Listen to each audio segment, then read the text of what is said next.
Oh, ano na naman to? Dalawa pa. Binili ko sa kaibigan ko. Uy, ba't ako sinisingil? Ikaw umorder. Sabi ko ikaw magbabayad eh. Ba't ako magbabayad? Sige na Han, bayaran mo na. Isuli mo na lang to. Wala akong pambayad. Sige na nga, susuli ko na lang.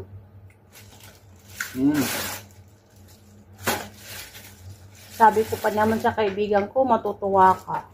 Bakit ako matutuwa dito? Ako nga magbabayad. Sinong matutuwa? Ikaw umorder, ako magbabayad. Akala ko kasi natutuwa ka pag meron akong bagong gamit. Gustong gusto ko pa naman na natutuwa ka.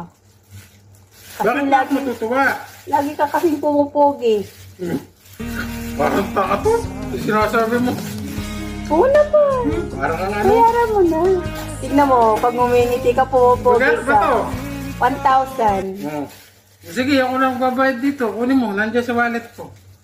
Parang ang iwan.